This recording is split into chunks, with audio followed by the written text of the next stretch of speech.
comment l'écologie, au sens du terme, se fait malmener par notre culture. Cette dernière a voulu nous séparer de la nature. Et nous savons aujourd'hui que lorsque nous ignorons la nature, cela se retourne contre nous. Nous observons désormais les conséquences chaque jour.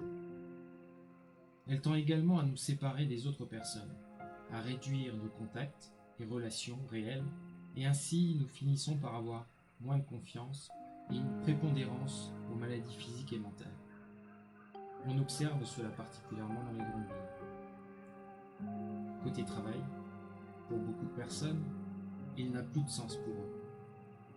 Nous sommes des êtres créatifs, et par conséquent, lorsque cette créativité n'est plus exploitée, lorsque nous n'avons plus cette possibilité de produire selon qui nous sommes, cela nous rend dépressifs, anxieux, et nous donne un sentiment d'insignifiance.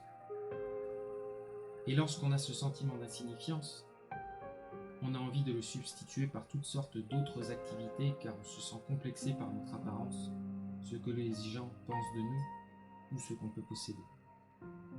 C'est-à-dire toutes sortes de choses qui finalement ne peuvent jamais vraiment compenser le manque d'inventivité productive ou de reconnaissance.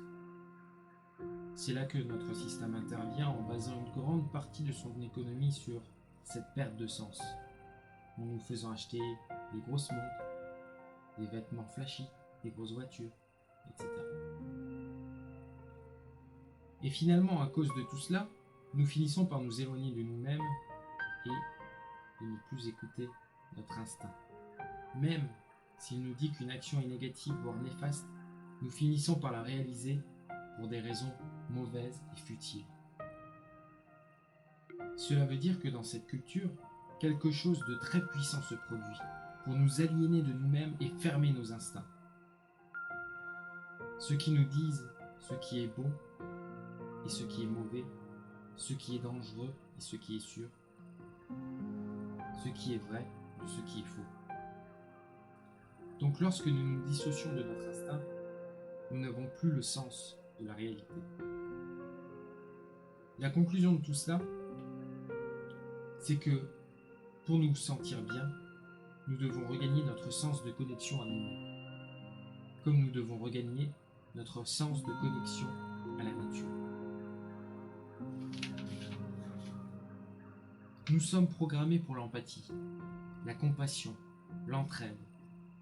Cela nous vient instinctivement, contrairement aux mythes de notre culture qui veulent nous faire croire que nous sommes programmés pour être agressifs et compétitifs, pour vivre mieux, en harmonie avec nous-mêmes et avec notre environnement, pour ne plus subir. Tout ce que nous avons à faire, c'est revenir à notre vraie nature. Si toi aussi tu veux recevoir ce genre de mail, clique en dessous dans la description, c'est le premier lien. Tu as simplement à cliquer dessus et à te laisser guider.